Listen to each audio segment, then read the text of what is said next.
Mahira, can you mute yourself? Yes. I will normally wait for 5 minutes and then we can start and people can join.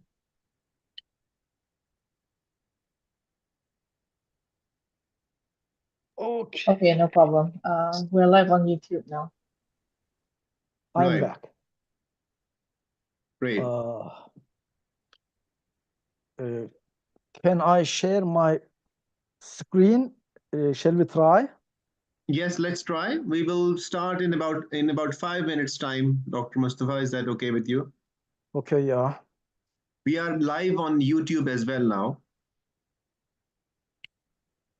Okay, here we go. Yeah, so it is possible that whenever I need, I can share my screen, it seems. Okay. Yeah, fine. It is working fine at me, to me. Yeah. For the time being, let me stop it. Okay. Yeah. Okay, sir. How is it going over there? Are you in Islamabad or in Kuala Lumpur? Oh, no. I'm in Islamabad. I'm most of the time I'm here now in Islamabad. Okay. Are you teaching or what are you doing in your normal time? When you are not involved in this ILN, activities, when you are alone on your own. Yeah, no, this is I mean, I live in the world of ideas as you can imagine. So I work also in a think tank called Prime, which is this Pakistan Policy Research Institute of Market Economy. So it's a free market think tank based in Islamabad. So I'm mostly operating from there, and we are doing some research with the government, sometimes also with our partners in the private sector and academic partners. We do work with universities quite a bit here. Okay. Universities have, especially economists like you, like to work with them, engage with their faculty, and produce some collaborative work. We do a lot of work on taxation reforms, trade policy reforms. Okay. Yeah. So you are already doing what I am going to suggest.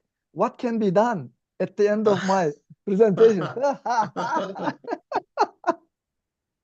Well, I'm glad to know that. Okay. I'm on Good job. Yeah, good job. Eh? No.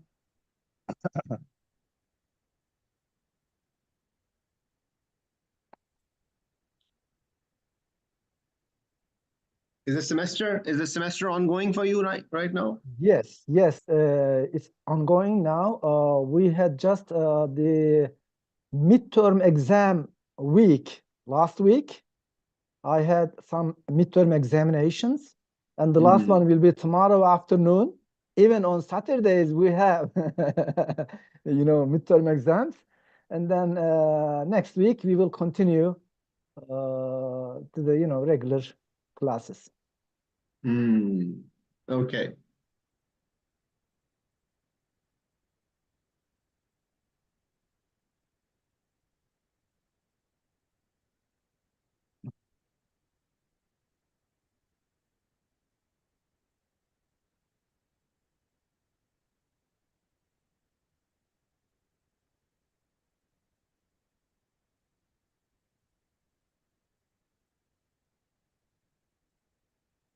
I'm wondering that the topic of our presentation is on free markets in the age of populism, and we are just talking after the U.S. elections. So it's quite exactly. So it's fantastically good time to have a conversation on this topic because which is very actual, ongoing. Yeah, it's going to resurface again. Yes, exactly. We are living in an age. We are living in an age of populism. It is exacerbated by Trump's victory in the U.S. Oh, absolutely. Yeah, and Isn't it interesting that we were in Istanbul 2 months, about 1 month ago, and we were talking about institutions, Yeah, yeah. and the Nobel Prize this year was for institutions, right? Exactly. Yeah. So we are doing some good job, timely job, okay, and very, very relevant to the actuality, okay? That's right. Yeah.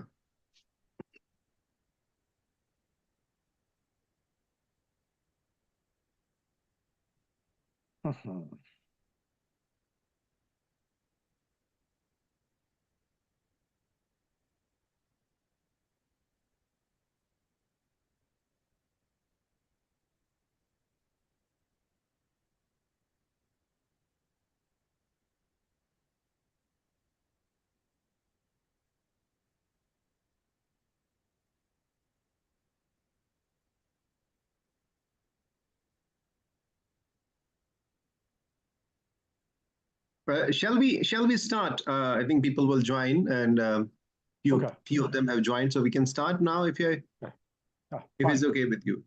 Yes. Okay.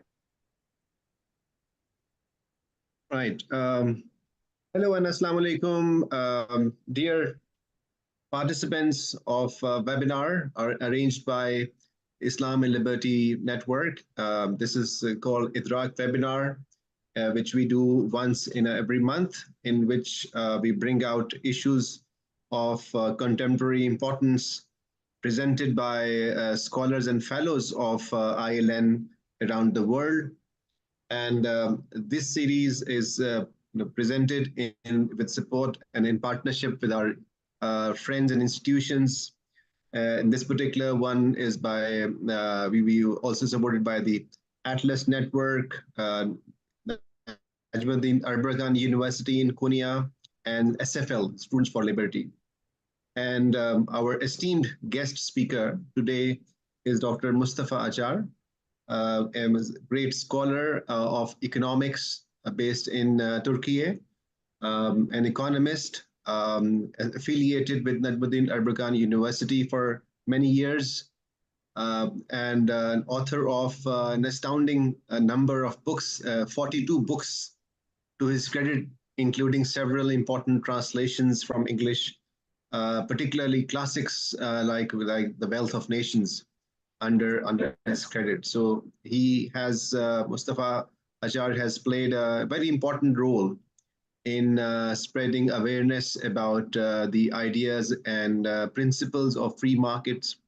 His own areas of specialization include international economics, globalization, free markets, and as the topic today, free markets in the age of in the age of populism, um, I think it is very relevant to what is happening in the world with the recent outcome of US presidential elections.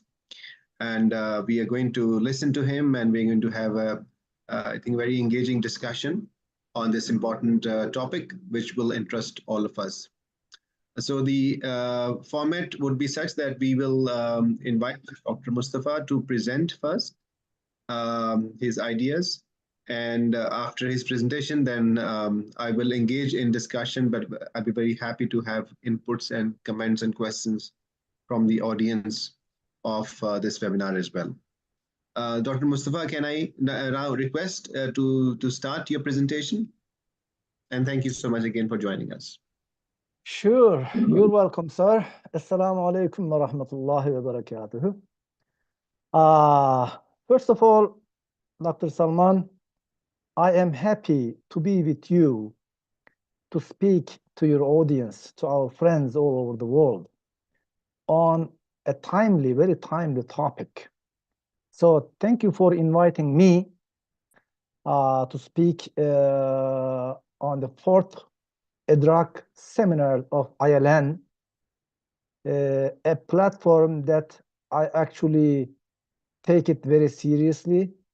You are doing a very good job to promote, basic liberties, rights and liberties and freedoms, and the competence of values, Islamic values with the institutions of free markets, individual liberties, etc. It is very important, and it is going to give a meaning to our lives. In today's world, as you just suggest, we are living in a world of populism. Populism is everywhere. Populism is on the rise. And it is a very timely topic to discuss because just US presidential elections, remember 2 days ago, Donald Trump, one of the populist leaders of the world today, has won second time in the US elections. I think it is a first in the United States history that a former president, after having a break his term, he is coming to power for a second time. So let me present my ideas on what's going on, what is populism, what are the main characteristics of populist movements, populist leaders, and how can we correlate them with the ideas of free markets, open markets, etc., etc.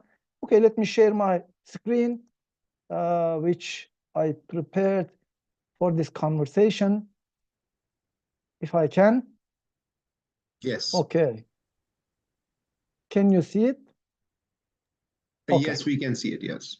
Perfect. Now, the topic is free markets in the age of populism, which is very timely, which is very relevant to our contemporary world because it is a topic of, part of our lives today.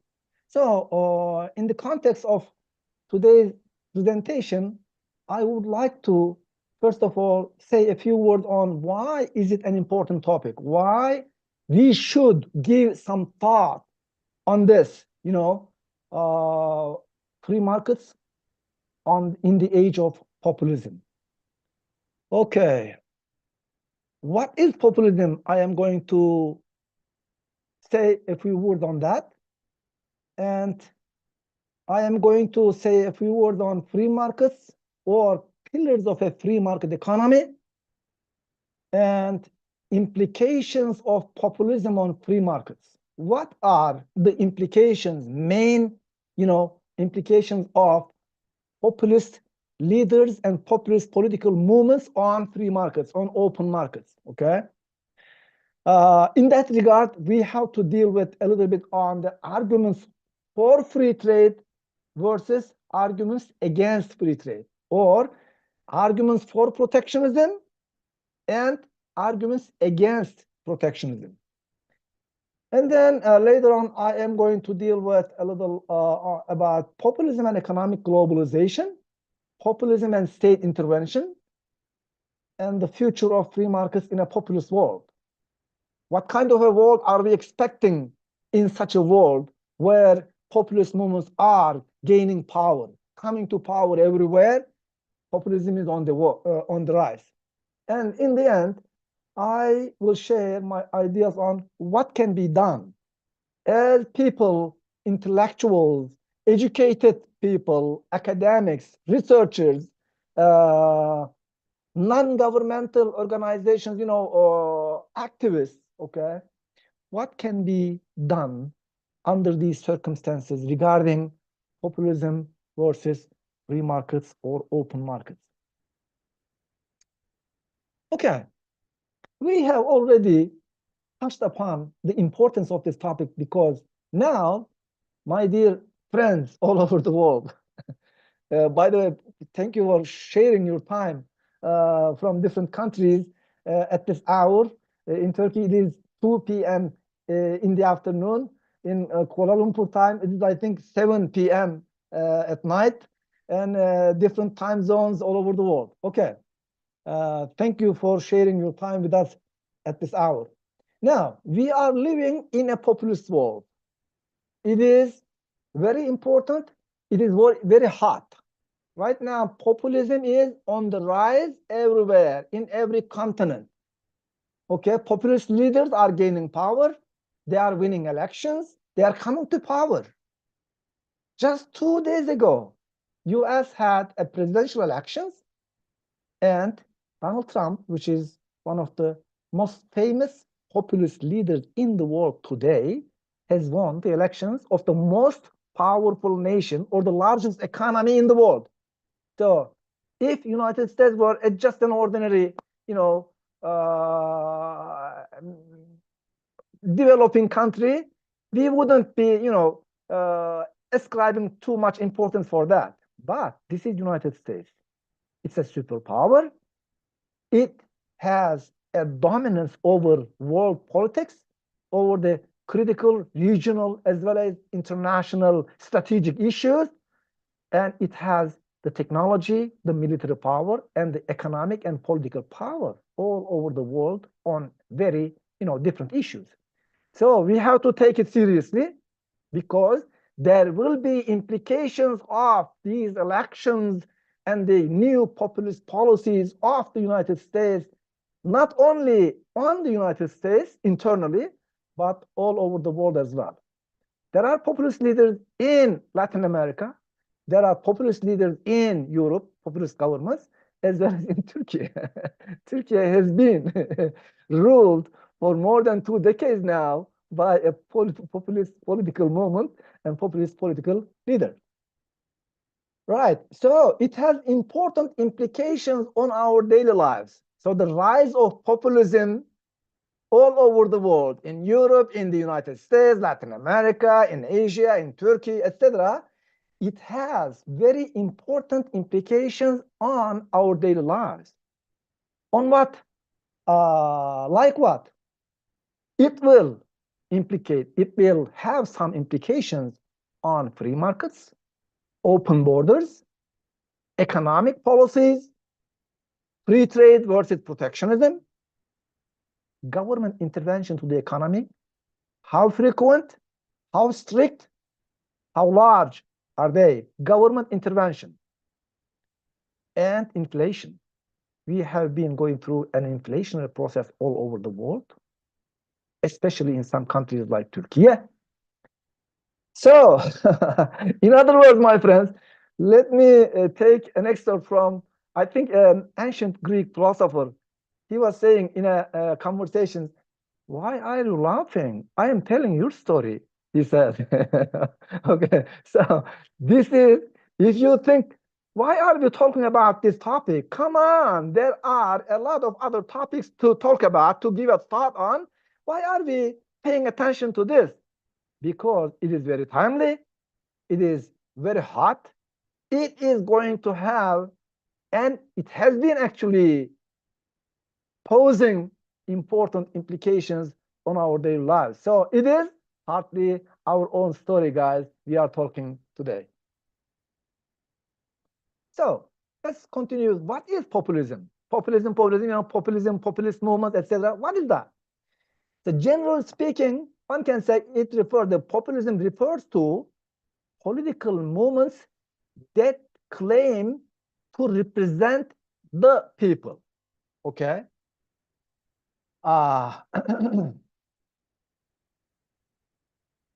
Okay. To represent the people against what? Against the interest of some pursued elite, others, those big guys, giants, the elite, representing people, ordinary men on the street against interests of some other big giants or the elite. It can also be defined as a political program or movement that claims to champion the common person as opposed to a pursued elite or establishment. So populist political movements, populist political leaders always say, okay, I am defending, I am supporting the man on the street, the common person, my people, as opposed to what? Those elites, big guys, some establishments, some giant firms, some enemies, outside forces, external dangers, etc., etc. We can, again, in general context, we can talk about two different types of populism. One is democratic populism, the other one authoritarian populism. Democratic version can be defined as a political movement that seeks to defend the interests of people through reform, not revolution, not using harsh means, but rather trying to heighten or represent the interests of people, increase their welfare through reforms rather than revolution. Okay. The other version, the authoritarian populism, is something that revolves around charismatic leaders who appeal to embody the will of the people in order to consolidate their own power. And in our contemporary world, my dear friends, unfortunately, the second version, the authoritarian version of populism, is on the rise, is very common. So that typically, when you talk about a political populist leader, a political populist movement, you are talking about a movement or leader that revolve around a charismatic leader who appeal to embody the will of people in order to consolidate their own power. Here, hey people, I am for you. I am at the service of you. Come on. If I am not here, then there are a lot of dangers that you are going to be exposed to. Come on, you have to, join around me. You have to support me. You have to put me in the power so that I can represent you, I can save you, I can protect you against many dangers, etc., etc. So there are strong nationalist sentiments in populist movements. Populist political jargon has a lot to do with national sentiments, distrust of institutions, and the presence of state intervention. As I said, unfortunately, in today's world, the latter, the authoritarian populism, is on the rise, is dominating everywhere, and there are a lot of important implications to our daily lives, my dear friends. Then let's talk about free markets a little bit, because we are talking about free markets in the age of populism. Let's remind, I am sure many of you guys have already, thought about it, gave some, spend some time on these main principles and institutions of free market economy. Just to summarize them, if we are talking about free markets, free market economy, we are talking about open markets. That means there is free entry and exit from the markets. Nobody is disqualified from entering or from exiting. So there is free competition, in other words, okay? Any entrepreneur, any businessman, any company, any firm is free to enter into the industry or exit from that industry. We are talking about free competition. We are talking about open borders, that is free trade. People, businessmen, companies, firms are free to exchange whatever they produce, whatever they market, okay? Not only within their own borders, but whomever they wish to sell their products, their goods and services. In other words, in a free market economy, borders are open, free trade is a norm, so goods and services are allowed to cross the borders, okay? Also, in a free market economy, there have to be property rights. Property rights has to be observed and protected against the assault of others, okay? Also, there must be a freedom of choice and entrepreneurship. That means those who save, individuals, are free to choose to spend their money on whatever goods and services they would like to have. And also entrepreneurs, the businessmen and women, companies and firms are free to invest in any industry that they would like to invest. Okay. They are free to allocate their resources in any industry that they would like to invest. In a free market economy, also referring to the classical liberal economic thought coming from Adam Smith and his colleagues, okay, from centuries ago, there is limited government is a must.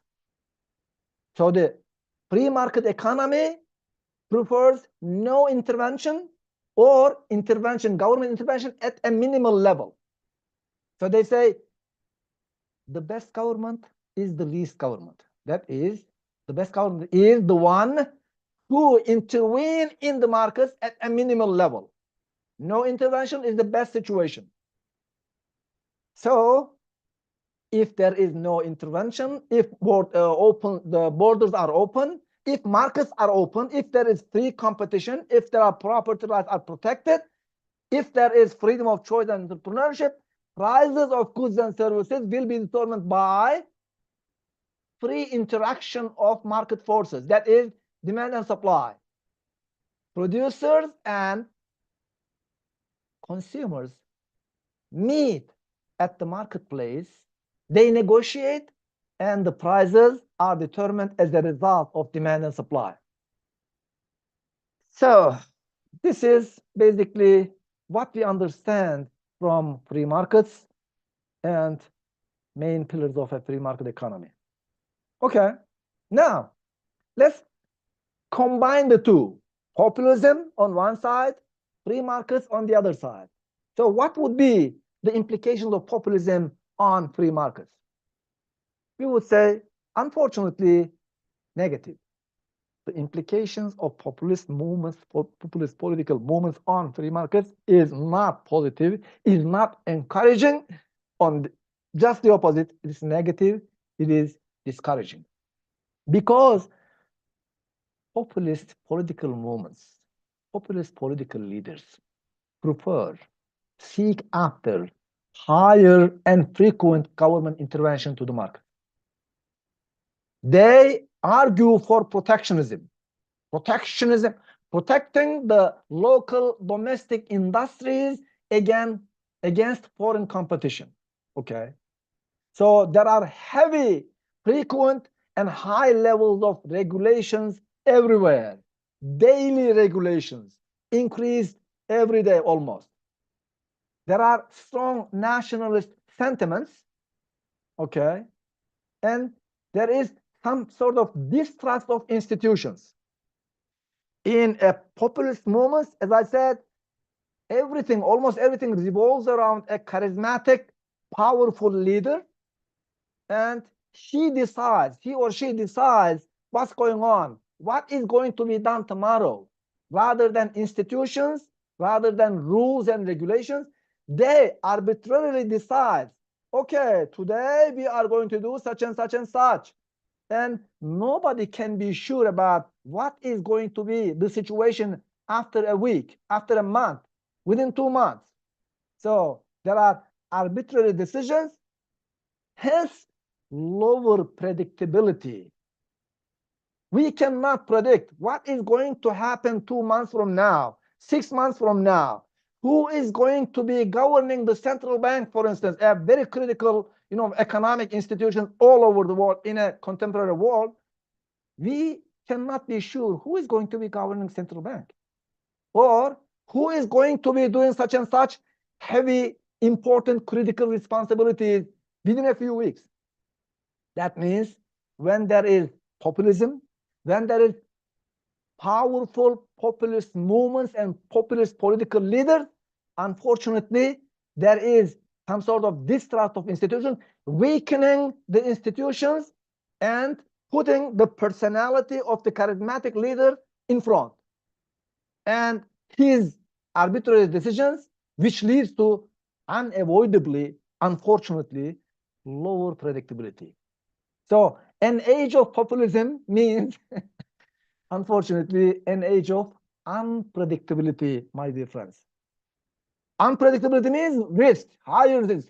If you cannot foresee what's going on, what will be the prices of inputs, prices of energy, prices of such and such, labor cost, etc. within a few months, 6 months from now, then as an investor, you cannot actually estimate a realistic, cost and benefit analysis. You cannot handle that. Since you cannot foresee whether your investment project will be beneficial, profitable or not, then you cannot decide to go for that investment project or not. So lower productivity means higher risk. Higher risk means lower investment demand. Free trade versus protectionism is also an essential topic to be discussed in the context of populism. It is a very old, almost eternal debate whether we should follow free trade policies or protectionist policies. This has been a debate discussed or debated by even before the advent of the modern economics, founded by founding father Adam Smith, David Ricardo, Malthus, and all the classical liberals. Even before them, they were physiocrats. Even before them, there were mercantilists. You can even see, the debate over free trade versus protectionism in classical Islamic thinkers, Ibn Khaldun and all the, Ibn Rushd, Imam Ghazali, etc. Also, some ancient Greek philosophers as well. So it's an eternal debate. Both opponents and supporters are everywhere and all the time. You can see at any time in every country, there are some people, some leaders, some politicians, some academics, some intellectuals who are for free trade. There are some academics, intellectuals, researchers, political managers, etc., who are for protectionism. Okay, both have, interestingly enough, both have appealing arguments. For example, I can enumerate at least 10 arguments advocated by protectionists. Let's say national security, autarky or self-sufficiency, they say. Infant industry argument, reducing unemployment, and allocating domestic markets for domestic producers, not foreigners. Environmental protection, also another argument. Preventing child labor is another argument raised by protectionists. Anti-dumping against foreign companies who are selling their products as they claim with dumping that is below their cost. Also, there are some arguments raised by protectionists for balance of payment deficit, to reduce balance of payment deficit.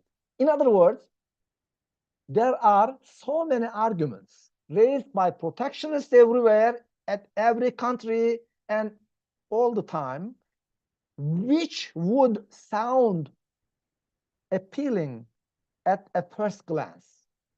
If you do not go into details, if you do not look at the actually facts and figures, historical figures, and the experience of nations, then many of these arguments would seem very appealing. Okay. On the other hand, we have free traders. We have advocates or supporters of free trade, including Adam Smith, David Ricardo, Frederick Bastiat, Milton Friedman, Mustafa Acar, etc., etc. All protectionist arguments, they say, have no sound base. As they say in a fantastic way, Satan is hidden in details, or the devil is hidden in details. When you look at the details, actually, none of those arguments, protectionist arguments, have a sound base, they say. Plus, Let's put all those protectionist arguments together, garbage into garbage. Yet, after that, free trade means higher quality products. Free trade means larger supply of goods and services. Free trade means cheaper products. Free trade means faster real economic growth possibilities. Free trade means higher welfare. Free trade means more choice for individuals in every sense. In a free trade world, there are more choice before people. They don't have to repeat their father's profession, if you like. They have more choice to go outside, to look after higher education, go abroad, market their products to all over the world, get benefit of technologies, modern technologies, internet, social media, etc., etc. So from both material as well as non-material point of view, in a free world, they say individuals have larger, more choices in every sense. Okay. What about populism and economic globalization? As I mentioned, remember, free traders are for open markets, are for free economic competition, are for free market economy. But populist movements, populist leaders, most of the time they are against free trade. They are for protectionism. Under these circumstances, what can we say about populism and economic globalization? Free markets were championed, as I mentioned, as foundation of globalization, connecting distant nations and creating interdependent economies. In a globalized world, customs duties are taken to a very low level, even abolished. So, open borders, goods and services are allowed to cross the borders. People are free to go abroad. Capital, technology, goods and services, everything is free to cross the borders in a globalized world, okay? So free markets, free competition, free trade are the foundation of globalization. But again, we mentioned populist movements view globalization as eroding national sovereignty. Come on, we are losing our independence. We are losing our national sovereignty. There are increasing inequalities everywhere. So poor, lower middle class, and the poor people and the workers are actually lacking behind. And globalization is harming our domestic industries. Free trade is giving, harmful effects on our domestic industries. So let's go against globalization. Let's advocate for protectionism and say populist leaders often advocate for localism. Domestic and national are preferred by them rather than international and universal. Economic nationalism is very high. They are most of the time base their arguments on, to taking advantage of the nationalist feelings of the masses, of the people, especially those who are negatively affected by the foreign competition, those who lose their jobs for a temporary period as a result of the harsh competition in a globalized world. They are taking advantage of those nationalist feelings and advocate for protectionism. So they talk about sourcing locally, manufacturing domestically, buying and selling domestic products rather than foreign products. And they say, by doing this, by going economic nationalism and protectionist policies, what are we doing? We are reducing reliance on foreign markets. We are trying to keep our youth, create domestic employment possibilities, increasing domestic employment so that trying to reduce unemployment, they say.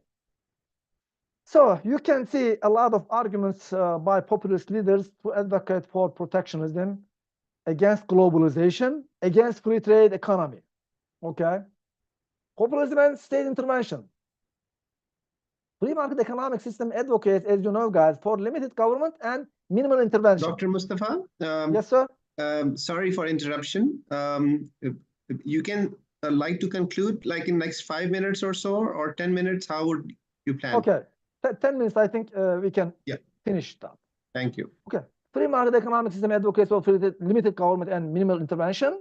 No intervention is the best situation, as they say. So prices should be determined by free interaction of market forces, demand and supply. On the contrary, populist policies favor protectionism, against free trade, stronger state involvement, frequent government intervention to markets, even determining prices of critical inputs, etc. So as a result, when we are talking about populism, populist movements, political movements, we are talking about big government and state control over the economic issues. They most of the time increase government spending on social safety nets, welfare payments, social aid, etc., leading to huge budget deficits.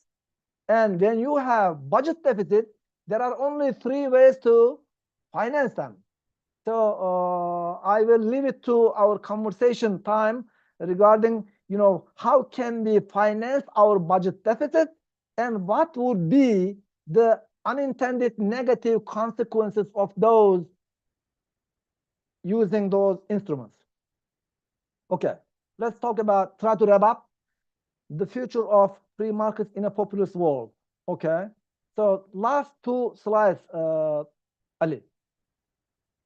The future of free markets in a populist world. What can we say about that? As everyone would agree, free markets of goods and services, as well as financial markets, rely on basically what? Stability, transparency, and predictability. If there is stability, if there is transparency and accountability, if there is predictability, then market forces can freely function and smoothly function so that the prices are determined by the price mechanism, by the free interaction of demand and supply, buyers and sellers. And in a free market economy, everything will be smoothly functioning where we have stability, transparency, accountability, and predictability. But populist policies involve what? Rapid policy changes most of the time. Rapid. From day to day, from 1 week to another, you can see frequent policy changes. Policies based on personal discretion. Who is that person? That person is the powerful, charismatic leader. Policies based on personal choice, personal discretion in economic terms. For example, they would like to see lower interest rates to boost borrowing, consumption, and higher economic growth. If you do that, for instance, irregardless of other macroeconomic variables and the interaction between them, if you force interest rates to be lower through political order, then there are unforeseen, unintended negative consequences, as we have been suffering in Turkey for the last 3 years. So populist policies involve what? Rapid policy changes, personal discretion or discretionary economic policies, hence unpredictability. You cannot be sure what is going to happen tomorrow, who is going to do what 2 weeks from now, something like that. But as I mentioned again, unpredictability, unforeseeability leads to lower investments, lower foreign direct investment flows, slower economic growth, and higher inflation. Take a typical rational investor. He has some resources, some financial funds, etc., to invest here and there. If there is unpredictability, then they cannot see future, near future. They cannot calculate the probable cost and benefit of their projects, investment projects. Since they have no clear idea about the profitability of their project, they cannot take a step to actually make that investment. So if there is no investment, there is no job creation. If there is no job creation, there is no employment increasing possibilities. Higher unemployment follows, slower growth follows, and when you have increasing huge government expenditures, you are going to sooner or later, eventually, unavoidably will give huge budget deficits. And those budget deficits can be financed either by higher taxes or by borrowing or by printing money. Then by printing money, that means increasing money supply will lead to, unfortunately, higher inflation, which is seen in many countries today. So, in other words, we are living in a world in a difficult time. We are going through a difficult time, my friends. Populist movements are on the rise, and they are not very friendly with the pillars of free market economic system. They are not very friendly with free trade policies, open borders, free market, etc., etc. On the opposite, on the contrary, they are for nationalism, closed borders, protectionism, government intervention, etc., etc. So what can be done then?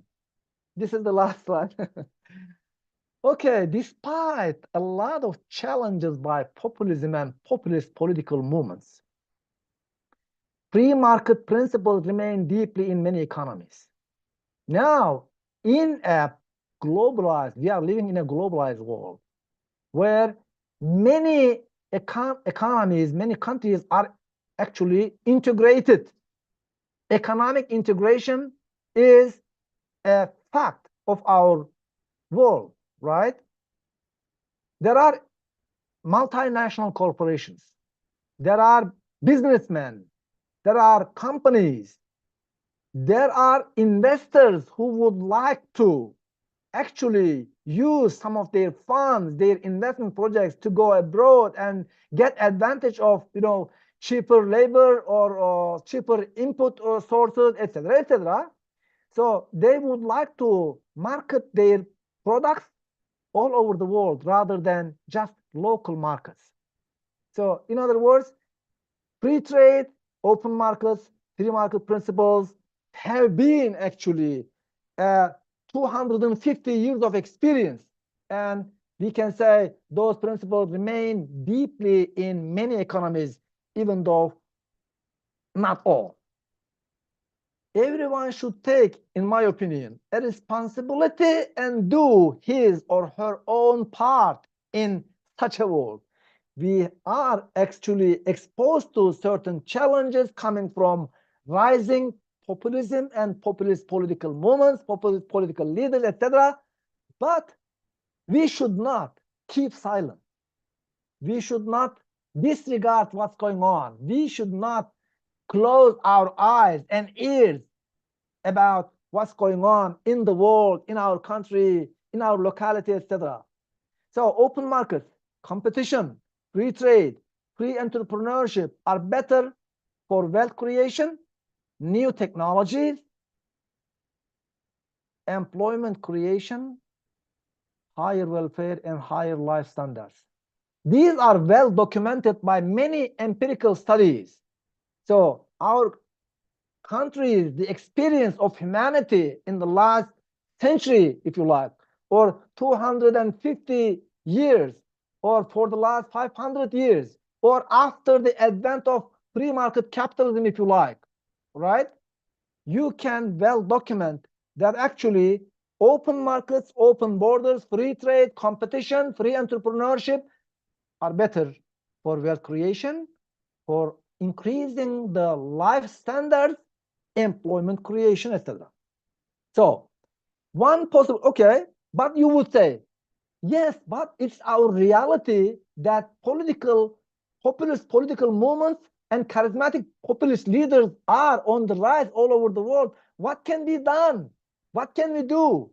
Then let's say if we search for a middle ground, okay, you know, even though we do not disregard, we do not turn our back to those populist political movements, what can be done?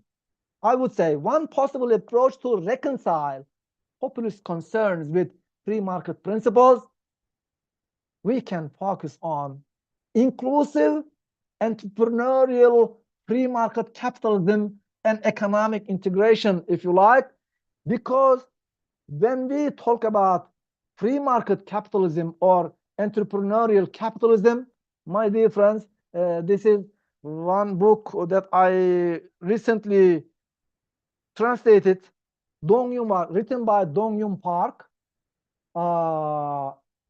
Capitalism in the 21st Century. Another book by Rainer Dittelmann, I translated last year. These are among the books that I translated that you mentioned, Ali. I translated several books from English. It was 20 books. These are more recent ones. Anti-capitalist fallacies. The original one is this one. Anti-capitalist fallacies. And this is Capitalism in the 21st Century. They can provide you with a lot of facts and figures.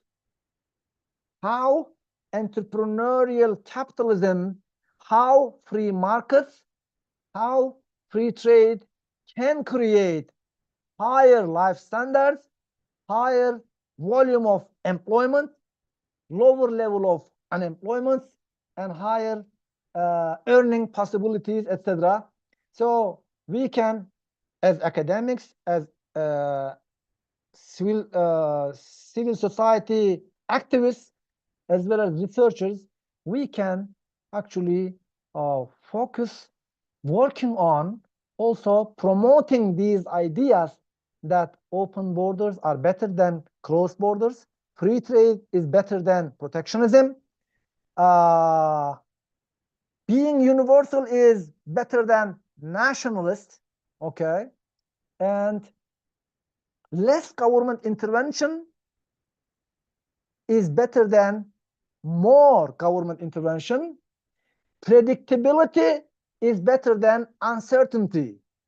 So we can ask our leaders, our political, politicians, and those who are involved active politics, we can try to enlighten them, to direct their attention to the facts about if we are for a better life, a higher welfare level, higher life standards, then protectionism and nationalism is not the way to go, but rather free markets, open markets, free trade, and economic integration is a better way to go.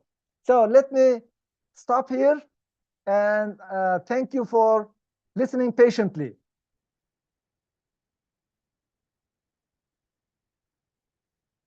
Ali? Yes, I'm coming to you now. Maybe you can stop this presentation view now. Yes, I can. Yes, wonderful. Thank you so much, Dr. Mustafa Acar. I think this was very comprehensive.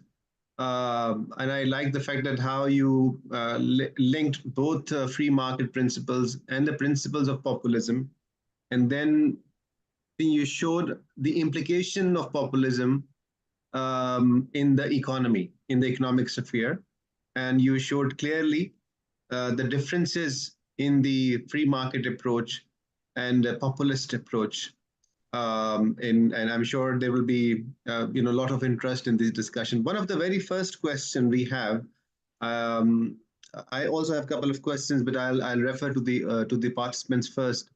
Is actually an obvious question. We were talking about President-elect Trump, and this was the first question. And I think by Ahmed, and the question is, how might Trump's populist approach, which claims to represent the people against the elite?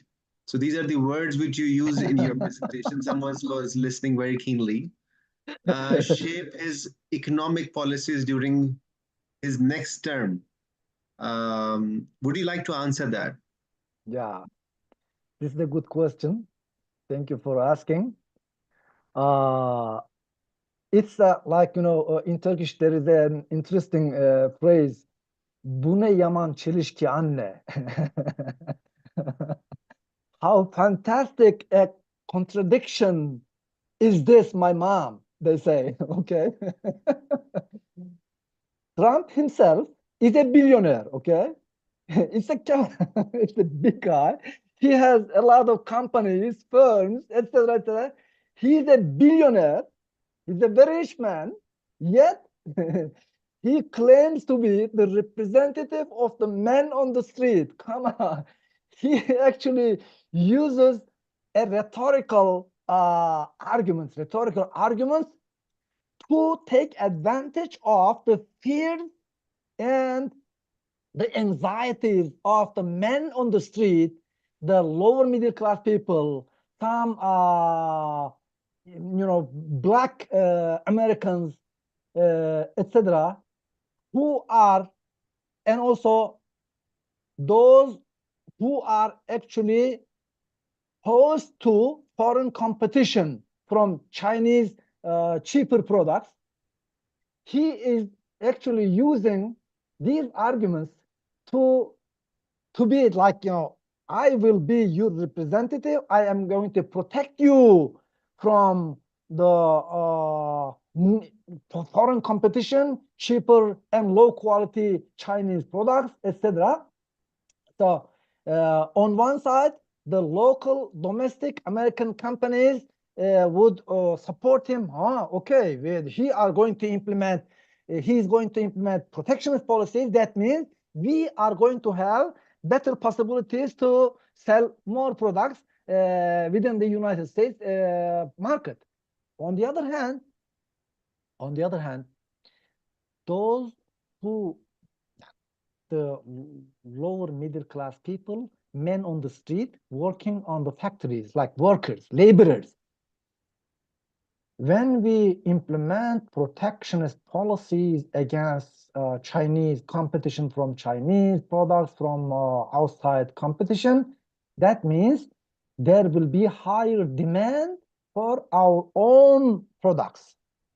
So our own local companies will be flourishing.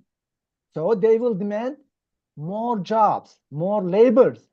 So there will be higher possibilities for employment for the men on the street, he says. Also, he also uses some anxieties of the people against migrant people coming from outside, possibly coming from, outside countries to the United States, migrants, immigrants. He is using this argument, okay, I am going to protect you from the newcomers. I am not going to allow them to enter into this market, enter into this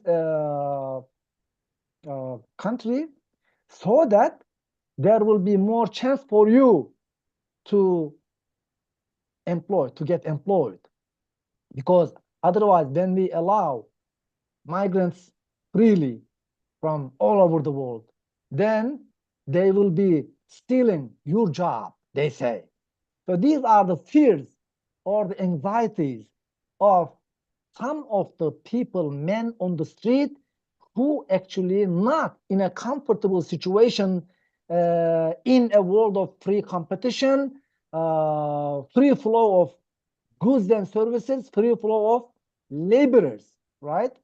So actually, even though he is not a man, ordinary man, he is not a middle class man, he is a billionaire, he is taking advantage of and using the arguments, to protectionist arguments, to give a sense of comfort to those who suffer from the harsh competition in a globalized world, so that they vote for him rather than for his opponents.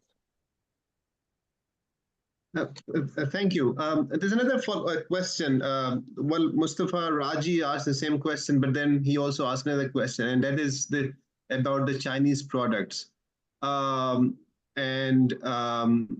argument which the from U.S. side and let's say from Donald Trump and his friends is that Chinese products may harm the U.S. institutions because they are government-supported products, and also they can offer like threat to national security. And because of the way Chinese economy is structured, obviously there's huge government intervention. And in your presentation, you also talked about government intervention as being part of the problem, although that was a different context. How do you see this argument, Chinese versus US, and then the argument of limiting free trade with China because of the government presence in China? Good. Ali, my dear friends as well, there is a fantastic book by Russell Roberts. Russell D. Roberts. The Choice. The original title is The Choice, a Fable of Free Trade versus Protectionism. Okay. It is a fantastic allegorical story, a debate between the ghost of David Ricardo, who proposed originally the famous foreign trade theory, liberal free trade theory, theory of comparative advantages, and an American television producer, Ed Johnson, in a fantastic world where they can travel through between 1960 and 2000 Americas. Okay, if United States follow free trade policies, where would it be after 40 years?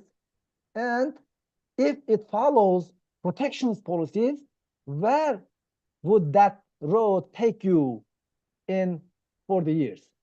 I would urge, guys, if you did not already read the book, I would suggest to read it, because there are many arguments for and against protectionism in that book. And Ricardo is not an ordinary man. Ricardo is one of the classical liberal economists who also set up the most famous foreign trade theory, the theory of comparative advantages.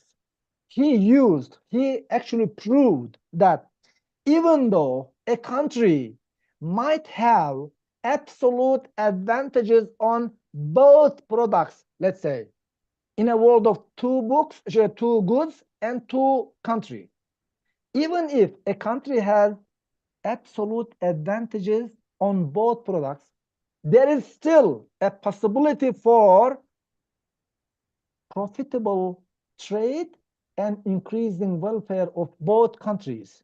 It is still possible to trade, go into specialization based on the comparative advantages, taking into account the opportunity cost of leaving this product at the expense of this product. What should I forego in order to produce 1 unit more of the product?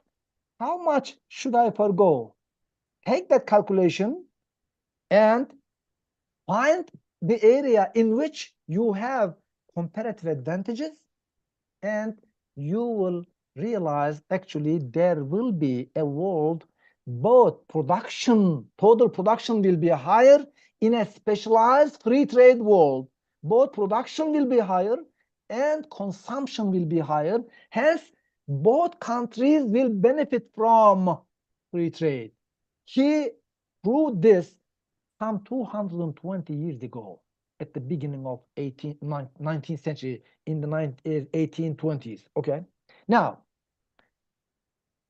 who is going to benefit from cheaper Chinese products? American citizens, American consumers. If there was no free trade, if there was no cheaper products coming from China or India or whoever, Malaysia or Turkey, right? There would be less product within the United States, and there will be less supply, lower quality of the American products I'm talking about with higher prices.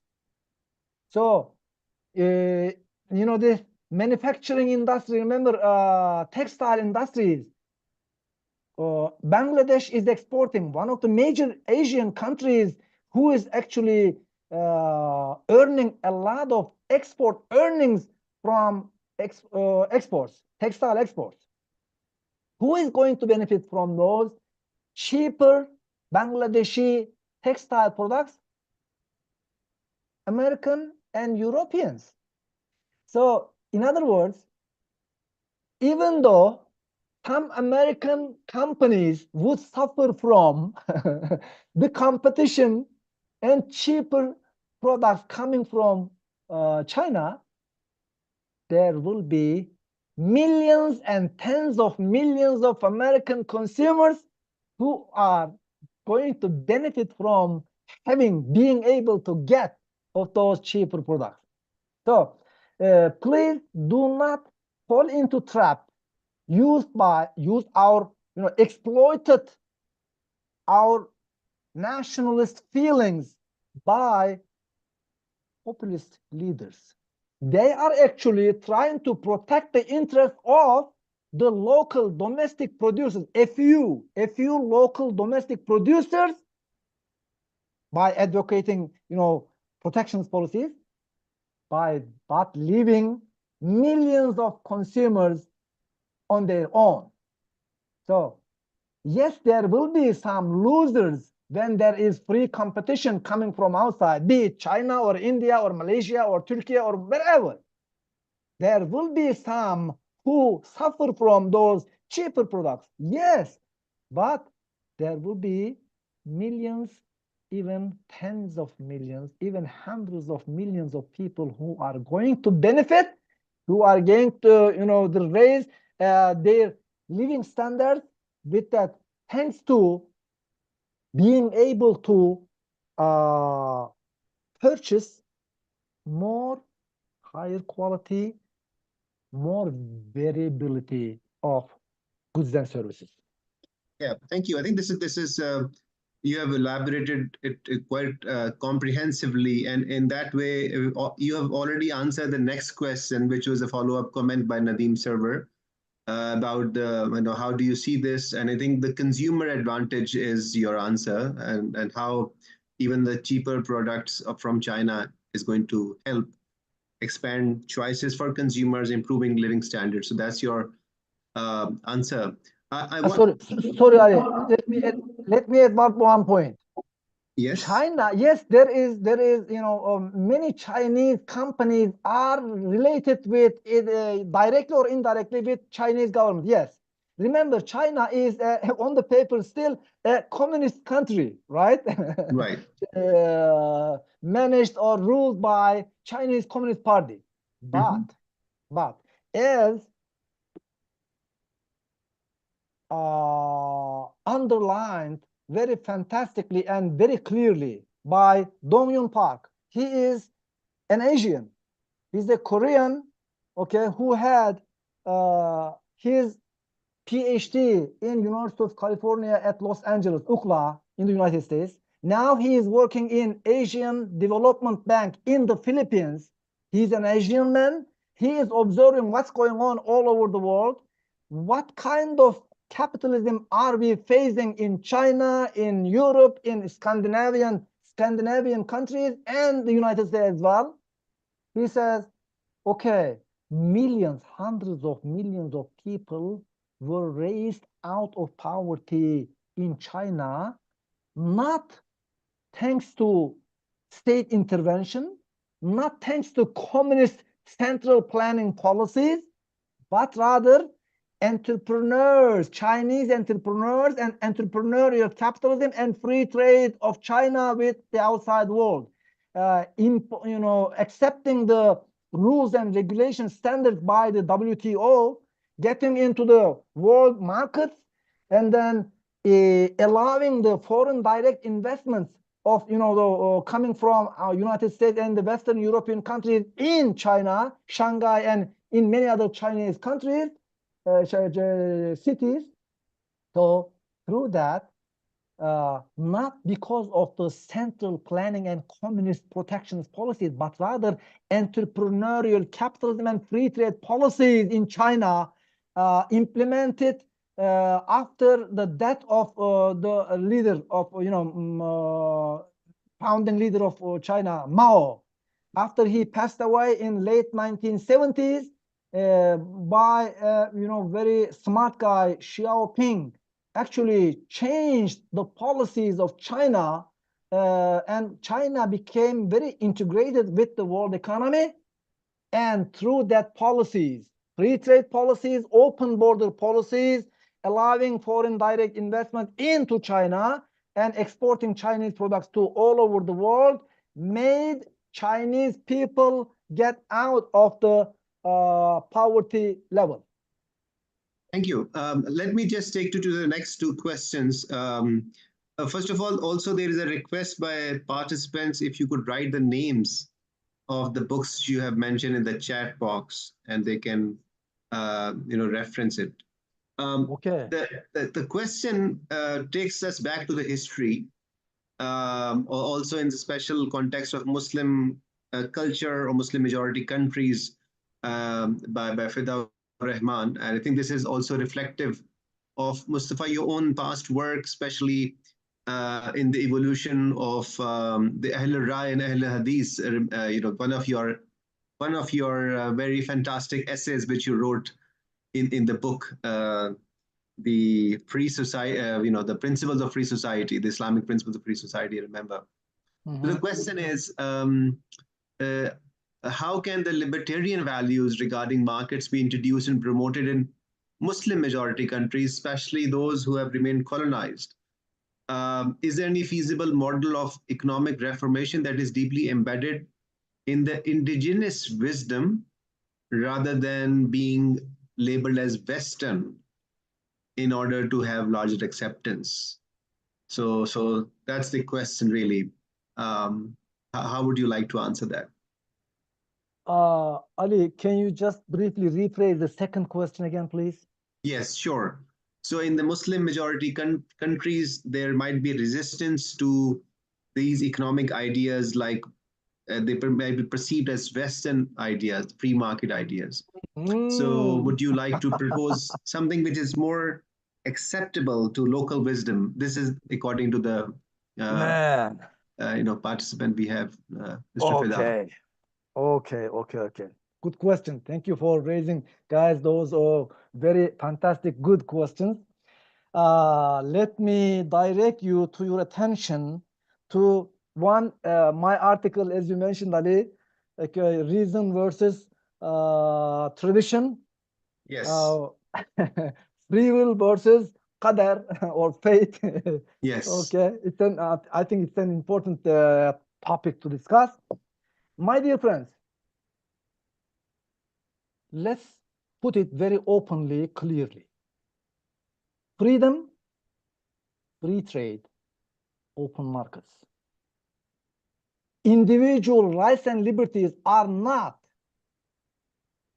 Western values. These are human values. These are universal values. These are actually embedded and flourished in the early Muslim period, Islamic civilization, centuries ago, centuries before the advent of modern capitalism in Western Europe. I can direct you to two books. One is İslam'ın erken döneminde kapitalizmin doğuşu. The English version. Actually, this is a book by Benedict Kohler, a German researcher. Okay. The Birth of Capitalism, Early Islam, and the Birth of Capitalism. The original book of, original title of this book is The Early Islam and the Birth of Capitalism. Another book by Professor Murat Çizakça and Mustafa Acar. Okay, these are Turkish free traders, free market, supporters, intellectuals. Ahlaki capitalism, the moral capitalism, they say. Okay. In other words, when we look at the early implementations, early economic policies during the Prophet sallallahu alaihi wasallam, and rightly after then the followers, the economic policies implemented by Umayyad periods, Abbasid periods, partly in Andalusia, Spain Muslims, okay? There are three main characteristics of Medina Pazar, or Medina market, if you like, okay?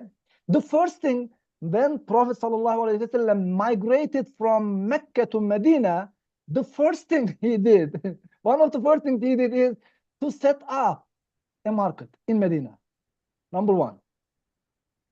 Number two, Prophet ﷺ was a trader himself. Remember, he used to lead the caravans from, Damascus to Mecca, Medina, etc. Right?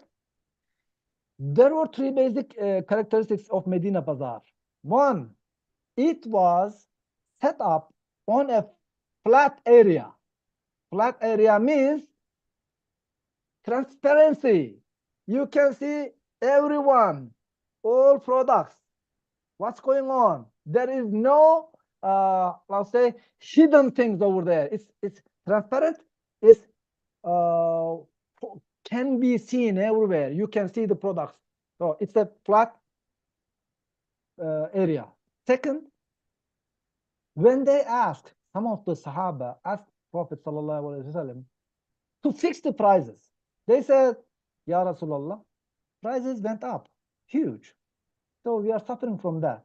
Could you please make it lower? After thinking 3 days, okay, expecting a revelation, something about this thing, he said, no, I am not allowed to fix prices. Prices are determined by God. In other words, prices are determined by the interaction of hundreds of people, men and women on the marketplace. It's an interaction of demand and supply, in other words, okay? He said, I do not want to go to the hereafter and then, with a burden on my shoulders because of my fixation of prices. That means there is no fixing prices, which is free market price mechanism. Today's price mechanism, nothing else. Prices should be determined by the free interaction of goods, buyers and sellers. Okay? Number three, there was no a specific corner allocated to a specific person perpetually. Okay? In other words, this week or this month, I came earlier than you. That's why I market my products at this corner. But if you come earlier than me next time, it is yours. So that corner is not mine, is not allocated to anyone. That means this is the open market. people, purchasers or producers or marketers are free to enter. There was no monopoly, okay? No one has a monopoly power to keep a specific corner all the time. So when we look at these and some other practices that is mentioned by the early Islam and the birth of capitalism by Benedict Kohler in this book, we can easily say that centuries before Adam Smith and David Ricardo and other classical liberals, advocated for open markets, limited government, no intervention, prices determined by the market forces, etc., etc., we see similar practices in the Muslim world, in the Islamic civilizations, different corners. So let's be confident on the fact that free markets, individual rights and liberties, open markets, free trade, and those institutions who make life easier for consumers and entrepreneurs, okay? These are all common human values, universal values, not specific to, peculiar to, developed only by the Western Europe or European Western philosophers, okay? We are part of, as Muslims, we are part of humanity, and our religion is universal religion. The Prophet was sent to be the rahmah to all world. وَمَا أَرْسَلْنَاكَ إِلَّا رَحْمَةً لِلْعَالَمِينَ. We sent you to be the rahmah for all of the world. So our religion is a universal religion.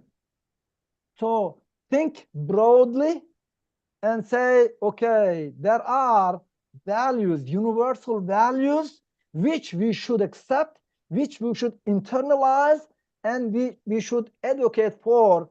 And don't feel shy about, oh, these are better represented by, these are better rephrased by or developed by some Westerners. Don't be shy about that. There is another saying of Prophet sallallahu alaihi wasallam. Ilm, the science, is something Muslim is chasing after. Wherever you find it, get it. Okay?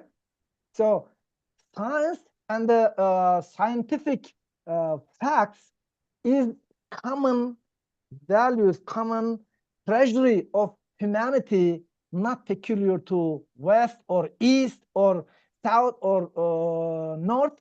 Remember, our God, Allah, is the Rabb of the West as well as the East. Okay, Allah doğunun da batının da Rabbidir. God is the Rabb of everywhere. Great. Let me now ask, maybe this is the last question of today's webinar and can be a bit tricky. This is my own question. In your presentation, when you were talking about the populism, you mentioned about democratic populism and authoritarian populism. Yeah. So you had these two sort of types. One of the points which you mentioned in your presentation was referring to populist policies, and you gave the example of lowering interest rate to boost consumption. And if I'm not mistaken, of course, now it is not the case. Turkey is having 50% inflation and 50% of interest rate right now, but it was not the case a few years back. And for many years, Erdogan government followed what I understand, very low interest rate inspired by religious arguments, religiously popular, I would say religiously popular arguments, which was criticized by economists and even, the Turkey's own central banks, governors, ex-governors, they were criticizing, but this policy continued for several years. So, and it may have affected very negatively macroeconomic fundamentals. How do you explain that phenomena and the change which you see now? Okay, very good question, Ali. Thank you for asking that. Let me talk about one of my books. It says İktisadın Evrensel Yasaları ve Kadim Sorunları in Turkish. In English, meaning Universal Laws and Ancient Problems of Economics. Okay. There are, my dear friends, in my opinion, universal laws of economics, just like natural laws, just like physical laws. If you observe them, you get benefit out of it. If you do not observe them, if you just disregard them, you are going to pay a big price, which is exactly exemplified by what you are asking, Ali. Turkish political leaders, out of religious concerns, they are Muslims, they might be sincere Muslims, fine, no problem with that. Remember, the riba is forbidden in our religion. And it is well documented by certain verses of Quran. Okay, riba is, yes, forbidden. So by equating in every sense 100% equality between interest, modern interest, with riba, unfortunately leads to certain difficulties, contradictions, conflicts, and irrational economic policies that would bring a huge price paid by all nations. Out of religious sentiments or expectations, they wanted to make interest rates as low as possible. Zero, if it is possible. Okay, a few years back, when there was already inflation on the rise, when we were suffering from lower levels of foreign exchange reserves, high unemployment, especially youth unemployment, and some other problems. Okay, actually, the interest rate is an intermediary, an economic variable that is intermediating to equilibrate many macroeconomic variables together, to put together. Okay, if there is, shortage of financial resources in financial markets, then automatically the interest rate is expected to go up. When there is not shortage but excessive financial resources, then they fall down automatically. So interest rate actually is a balancing factor between many macroeconomic indicators: economic growth, foreign trade balance, current account balance, foreign exchange reserves, inflation, etc., etc. Okay.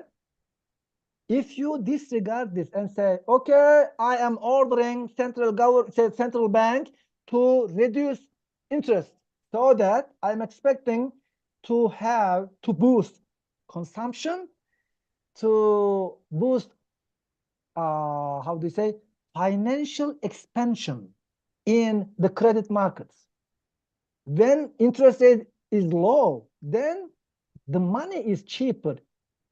It means cheap money means everyone would like to get more and more money in the form of loans, credits. When they get cheaper money, they have a lot of credits and they go, to buy cars, food, gold, or foreign exchange, or land, many things. That means demand will go up unproportionately. That is, rising demand, excess demand will lead to higher prices. Higher prices mean inflation.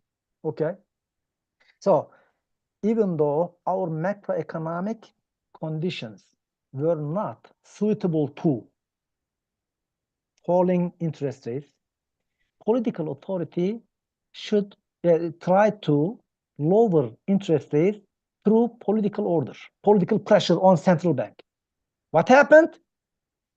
The expectations turned into negative, and then many people just started to buy foreign exchange. Then the exchange rates started to go skyrocketingly high.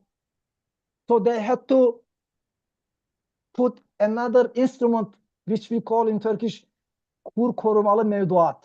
That is foreign exchange risk covered deposit, something like that. Okay.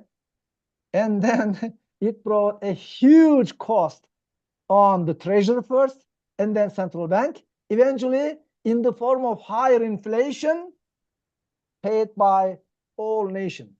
Right now, you already mentioned, we are at a rate of, we are suffering from an inflation record high in the world, together with Argentina or something, 50%. Last year it was even higher. 2 years ago it was even higher, 80%, 90%. This is official figures. If you look at the unofficial figures, unofficial, okay, some civilian initiatives prepared by or calculated by some civilian initiative, it was even higher than this. Today we are talking about 50% official rate of inflation, but the unofficial figures say it is around 90%, which means inflation is something detrimental to every single individual, as a producer, as an entrepreneur, as a consumer, as an investor, okay, as a sale, whoever you are, because you are losing the purchasing power. Your purchasing power of money is going down. You are becoming poorer people.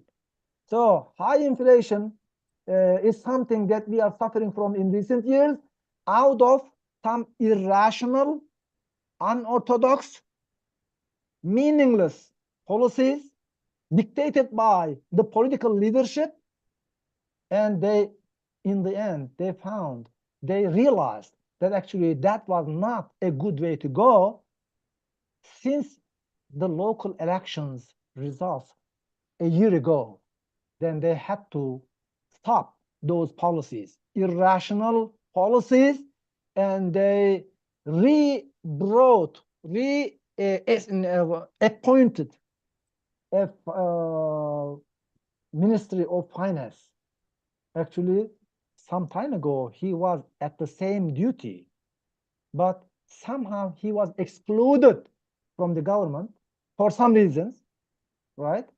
And then in the end, they had to reappoint him as the Minister of Finance. He has been doing hard to actually implement more rational economic policies, which means nominal interest rates should be somehow closer to rate of inflation, okay, so that people can protect their purchasing power more or less, okay. So he has been doing something to repair it, but we didn't have to do that. In other words, there are universal laws of economics we should be aware of. If you observe them, the whole nation, producers, entrepreneurs, as well as consumers, will benefit from those. If not, as the political leaders make a mistake on these important laws, right, then the price will be paid by the whole nation. There's a famous poet in the late Ottoman period, Ziya Pasha. Maybe you might have heard about him, Ziya Pasha. A very famous poet and a statesman. He's a very smart guy. One of his poets, he said, "Sarban vakti sen hazmeyle, zira vakt olur, bir topal merkep belasıyla Katar elden gider." That is, if you are in a position to lead the community, okay, please be careful, not do mistake. If you do that, then the price of your mistake will be huge and will be paid by the whole nation. You will lose the whole caravan, okay, trade, camels, because of the mistake made by the donkey that is taking a wrong way, something like that, okay? So in other words, mistakes of the leaders, of the people, of the governments are paid by the price of the mistakes made by the popular, political leaders are made by the whole nation. We keep that in mind. So we should observe universal laws of economics. Thank you, Ali. Thank you so much, Dr. Mustafa. This was brilliant. I really enjoyed, having this conversation with you and listening to you as always. I think you brought both the theory, practice, history, and direct political commentary on economic developments, very pertinent to our audience. And I'm sure this will be watched with great interest over our platforms in next few weeks and months. With this, we bring this webinar to a close. Again, thank you to our partners and thank you especially to Dr. Mustafa Acar to prepare this wonderful, very timely presentation on the free market in the age of populism with his deep insights. And I also wish that some of your recent work, particularly you mentioned last work on the universal laws, should be translated in English for the I hope so. audience.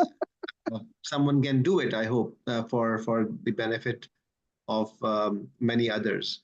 Again, thank you, and thank you for all to our wonderful and engaged quality audience. And we will meet again in the next episode of ILN Edraak. Till then, you please take good care and hope to see you again, Dr. Mustafa. Inshallah. Thank you very much and take care of yourself. Fi aman Allah. Iman Allah.